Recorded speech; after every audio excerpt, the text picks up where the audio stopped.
Welcome to Own Your Love. This isn't a podcast about dating tricks or relationship advice that doesn't work.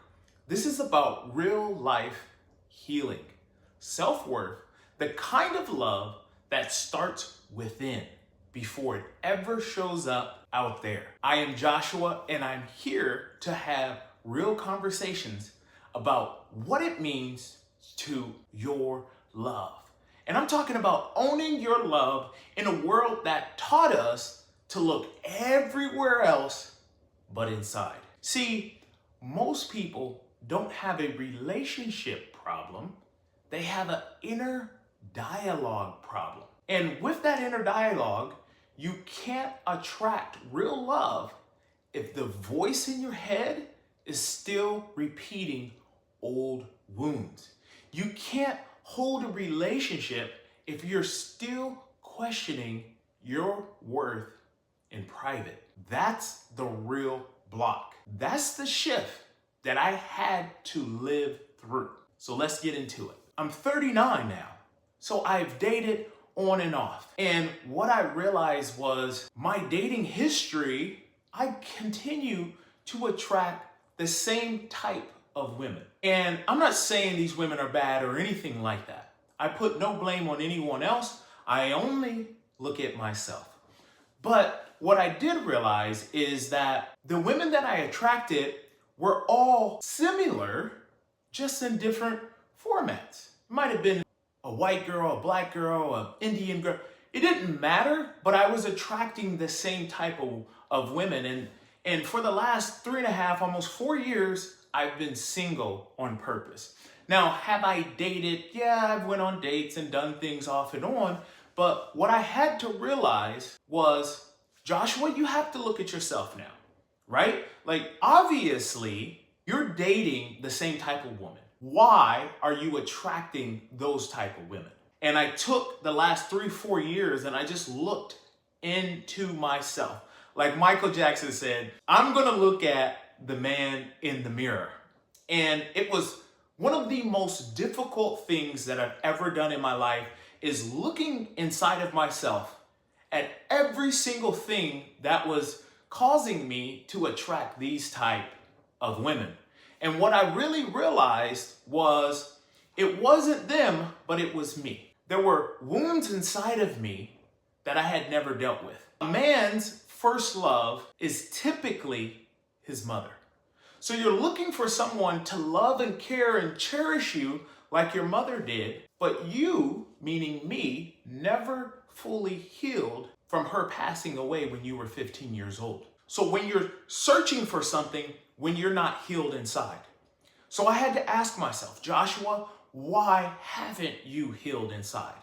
And I had to really dig into myself. And how I did that was by journaling, by meditating, by truly looking inside of myself, asking my higher self, how do I get over this? Why do I feel this way?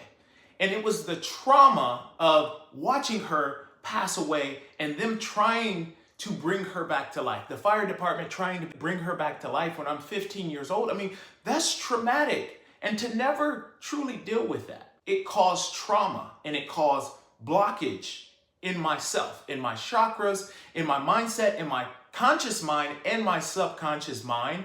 And that ruined dating for me. So I said, I'm going to stop being in a relationship and I will not commit until I learn what the issues are. And once I identified those issues, that trauma, I had a fear of not being good enough. I was so scared that I would get in a relationship that every woman that I ever dated was gonna hurt me like it hurt when my mother passed away. So why would I give you my all? Why would I be vulnerable? How do I even become to be vulnerable if I never actually dealt with that pain and that trauma that I went through? Those are the things that I had to go through. And I had to learn to love myself. Joshua, what do you enjoy doing by yourself? Joshua, are you happy by yourself? Or do you want a woman to fill a void? Or do you want someone who you are attracted to, that you can love, that you can hold, that you can build up? And also, are you capable of managing your emotions with a woman?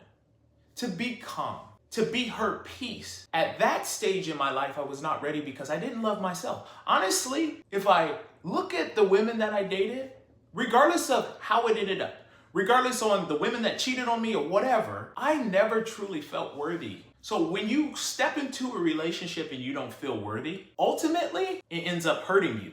Ultimately, it ends up leaving you in confusion. It leaves you with insecurities. So you can't truly be the man that you're trying to be because you don't even know how to love yourself. So I feel like every woman that I dated was a mirror for me to learn more about me and what I needed to work on. What are my triggers in a relationship? Because obviously I wasn't doing that on my own. But when I stepped back from being in a relationship and dating, I really learned what my triggers were.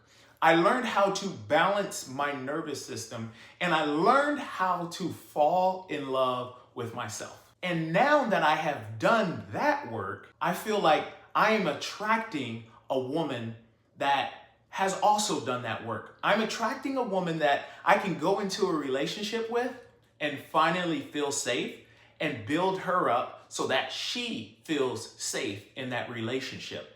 So the balance of the masculine and the feminine energy is what I am attracting now. But I'll tell you this, I had to do the inner work. I had to be single. I had to be lonely. I had to be scared. I had to look at every single facet of my life and decode that and heal through that. So that now my nervous system is balanced, that I am happy, and I can add value in a relationship while not draining myself in a relationship, trying to be something that I was never supposed to be. I hope this really helped you on learning that you have to heal inside. You gotta love yourself before you can ever begin to love someone else. Stick with me because I'm going to continue to bring real life, inner healing, relationship content to you. But for now, peace.